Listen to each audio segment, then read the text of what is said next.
ফ্যাসিজমের বিদায় নেওয়ার পরেও সেই একই ব্যক্তি আবার জেলে যাচ্ছে। আমরা রাষ্ট্রে কোনো বিশৃঙ্খলা সৃষ্টি করতে চাই না, কিন্তু আমাদের সাথে কেউ যদি খেলেন তাহলে আমরা কারো দাবার গুটি হব না।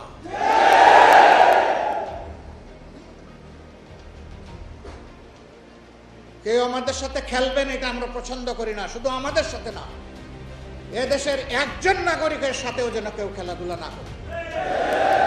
আমরা ফ্যাসিস্ট আমলে একটা কথা বারবার শুনতাম, খেলা হবে। ওই খেলা আর দেখতে চাই না। জাতির ভাগ্য নিয়ে যারা খেলা করে এরা একটা দেশের দায়িত্বশীল নাগরিক হতে পারে না, এরা দুষ্টা। বাংলাদেশ ফ্যাসিবাদীদেরকে তাড়িয়েছে, কিন্তু আমরা ফ্যাসিবাদের জ্বালা থেকে এখনো মুক্ত হতে পারি নাই। যে সমস্ত অপকর্ম করত ফ্যাসিবাদীরা, সেই অপকর্ম যদি আমিও করি তাইলে আমিও একজন ফ্যাসিবাদী।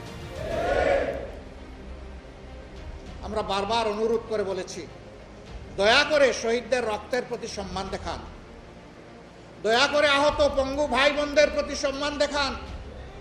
তাদের রক্তকে, জীবনকে, তাদের ইজ্জতকে, তাদের আবেগকে, তাদের ত্যাগকে মেহেরবানি করে অপমানিত করবেন না। কিন্তু আমরা দেখছি কতিপয় কাজ এখনো বন্ধ হচ্ছে না। আমরা দেশবাসীকে আহ্বান জানাবো, আমরা বারবার আহ্বান জানিয়ে যাচ্ছি, কিন্তু এই আহ্বান আমরা কিয়ামত পর্যন্ত জানাবো না। কারণ এই জুলুমটা সারা জাতির উপর হচ্ছে।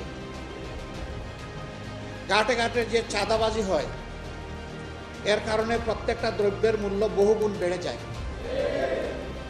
এর চাপ এদেশের একজন শ্রমজীবী মানুষের উপর পড়ে, এমনকি রাস্তার আমার একটা ভিক্ষুক ভাই কিংবা বোনের উপরেও পড়ে। তাহলে তো আমরা সকলেই ক্ষতিগ্রস্ত। আমরা কেন ওই অন্যায়কে প্রশ্রয় দেব? কেন আমরা নীরবে সহ্য করব? কাজেই এই ব্যাপারে আমাদেরকে সামাজিক প্রতিরোধ গড়ে তুলতে হবে ইনশাআল্লাহ।